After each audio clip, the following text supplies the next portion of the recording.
From Hollywood, it's time now for... Johnny Dollar.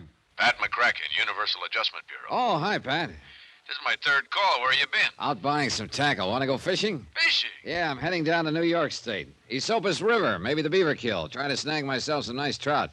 And, Patsy, my fishing is one thing you aren't going to interfere with. Wouldn't think of it. But why don't you try Lake Mojave? Where's that? Along the Colorado River, out between Nevada and Arizona. What? Sure, be the guest of Greater Southwest Insurance and Liability. What are you talking about? I don't know how you'd value those Esopus River trout, but there's a fish out there that may be worth $3 million. Johnny? I'll be right over.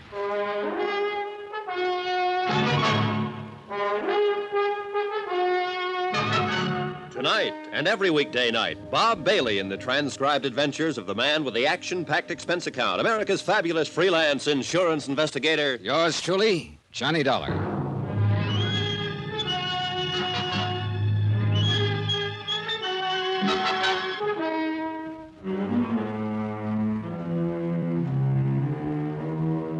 Expense account submitted by Special Investigator Johnny Dollar to Greater Southwest Insurance and Liability Company, Kingman, Arizona office. Following is an accounting of expenses incurred during my investigation of the Midas touch matter. Expense account item 1, cab fare from my apartment to the Universal Adjustment Bureau, 8242 North Spring. When I got there, Pat McCracken was standing holding the door of his office open for me. Come on in, Johnny, but don't bother sitting down. Now, what's that supposed to mean? It means you haven't got time. You all packed? Oh, you bet I am. For a trip to the Esopus and some of those pretty rainbows and eastern brook trout. Got a new lure oil called Fast Strike I want to try out. I hear it's great. Sorry, but if there's going to be any actual fishing, it's going to be for Lake Mojave bass. Says you. Here are your plane tickets.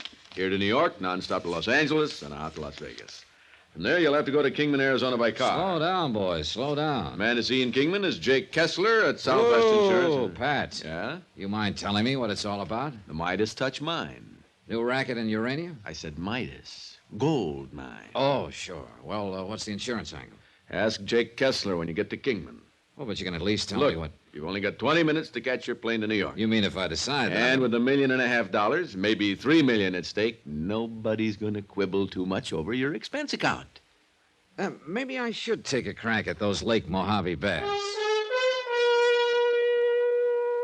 Expense account items 2 and 3, $2.90 even, a handful of American Express traveler's checks, and cab fare back to my apartment for my luggage.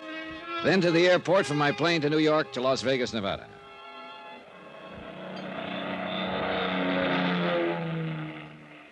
It was 11:30 p.m. when the big plane slowly glided down out of the clear starlit sky. And unless you've seen the millions, billions of stars that twinkle brightly through the clear, dry air over the Mojave Desert, you've missed a real thrill. We glided down toward the landing strip on the edge of the town of Las Vegas. From the air, the myriad multicolored lights made the fabulous resort sparkle like a field of jewels. Item 4, 30 cents phone calls to car rental agencies. They were all closed. Item 5, 65 cents per cab to the Flamingo Hotel, where I decided to spend the night and drive on to Kingman in the morning. Item 6, hotel overnight, food, and incidentals, $178.30. If you know Las Vegas, you know what that word incidentals means. 15 odd and black. Place your bets, please. Nice and fast. All right, there we go.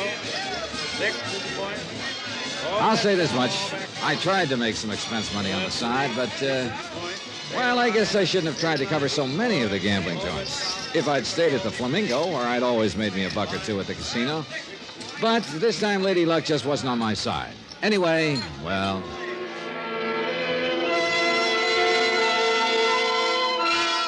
Item 7, $50. Deposit on a rental car the next morning. I headed south and east toward Kingman, Arizona. First stop, Hoover Dam, where that tremendous hunk of steel and masonry straddles the Nevada-Arizona state line. And I took a brief but longing look at what I could see of Giant Lake Mead. I wanted to stay right there, break out my fishing tackle, and take a crack at some of the huge lunker bass for which Lake Mead is famous. But duty is duty, or something. Anyhow, I hit the highway again across the hot, dry desert toward the city of Kingman. At this time of year, at this time of morning, the thermometer hits the 100 mark without any trouble at all. And the occasional swimming pools and motels outside Kingman look pretty inviting. But I drove straight to Jake Kessler's insurance office on East Palm Drive. hi.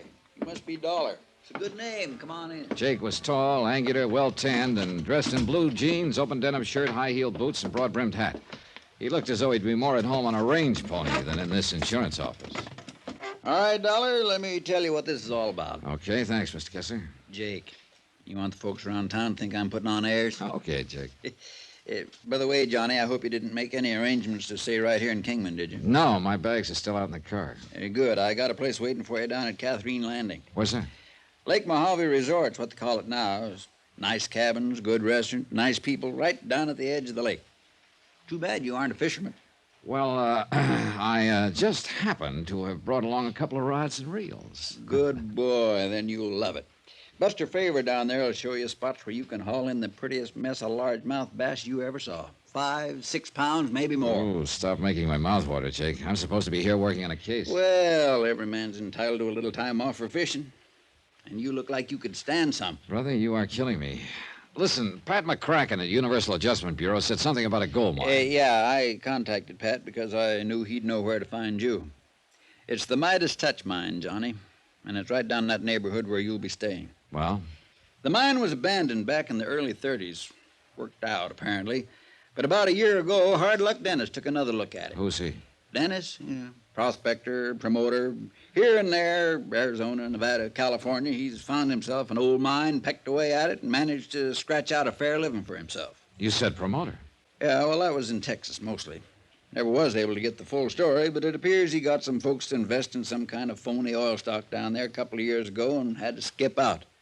Couldn't have been too serious, though, because the law never bothered chasing him up here. Or else he was able to make things look legal enough. Could be.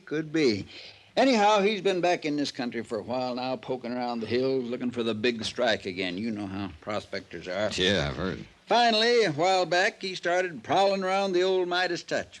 First thing you know, he'd got a lease on it. Well, I still don't see the insurance connection. You will. And you won't like it. Okay, go on. Well, next thing we knew, he'd got a report on some ore samples he'd brought into town here at the assay office. Johnny, well, you wouldn't believe it. Good, huh? Johnny, it looked like a prospector's dream come true. Ore worth about $1,100 a ton. All right, now, it takes money to work a mine like that, no matter how you figure it. First of all, he had a big pumping job to do. Pumping? Out there in the middle of the desert? That's right. You see, when there was just the Colorado River running down the valley, it was different. But since Davis Dam was put in to form Lake Mojave about 10 years ago, the level of the water table in that whole area is raised considerably. Oh, I see. The Midas touch was in a low spot, and parts of it were dug pretty deep. So now, with seepage from the lake feeding it, the lower level filled up with water. Yeah. Well, now, Jake... Simmer down, Johnny. I'm getting to it. Hard Luck Dennis needed money. A lot of money. So who should he come to but the Haskell brothers, 3 of my best clients. So what happened? I hate to keep chewing your ear off this way, but I've got to give you some background. Shoot. Ernie, Kevin, and George Haskell, they're money men from back east. What do you mean, money men? Oh, brokers. You know, stock market. Oh.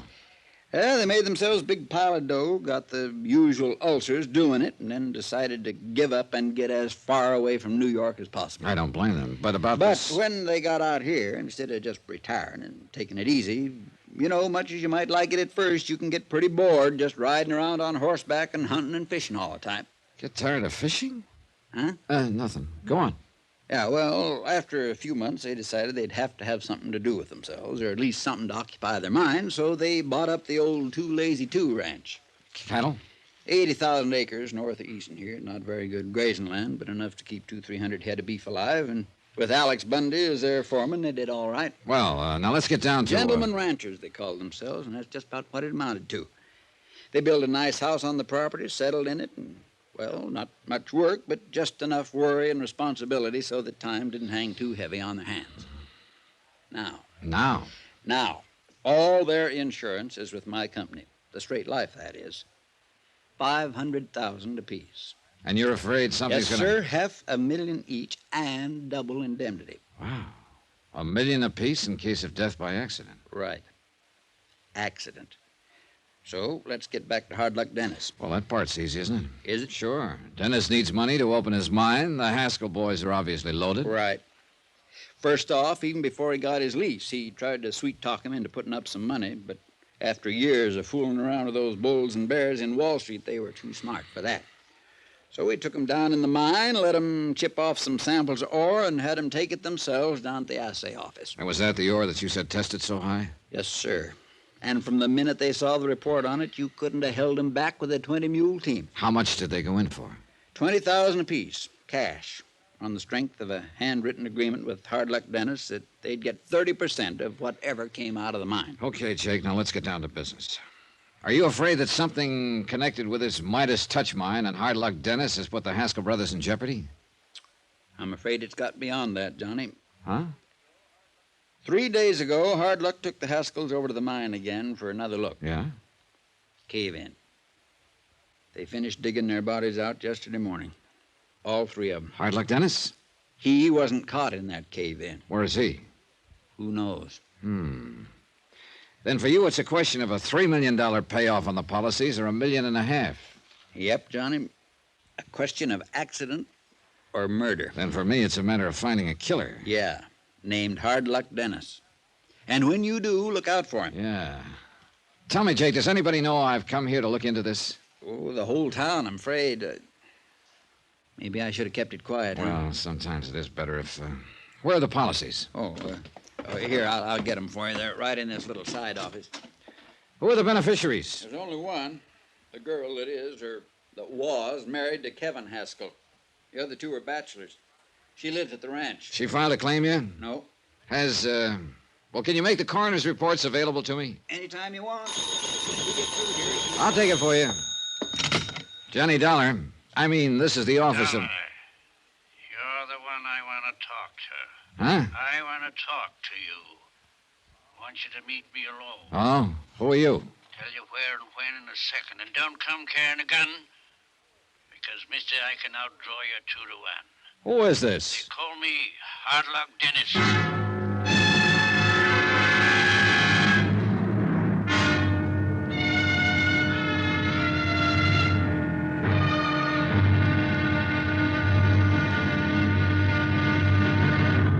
Now, here's our star to tell you about tomorrow's intriguing episode of this week's story. Tomorrow, I find that one of the fishermen who hangs around Lake Mojave is a character called Death. Join us, won't you? Yours truly, Johnny Dollar. Yours truly, Johnny Dollar, starring Bob Bailey, is transcribed in Hollywood. It is produced and directed by Jack Johnstone, who also wrote this week's story. Be sure to join us tomorrow night, same time and station, for the next exciting episode of Yours truly, Johnny Dollar. Roy Rowan speaking.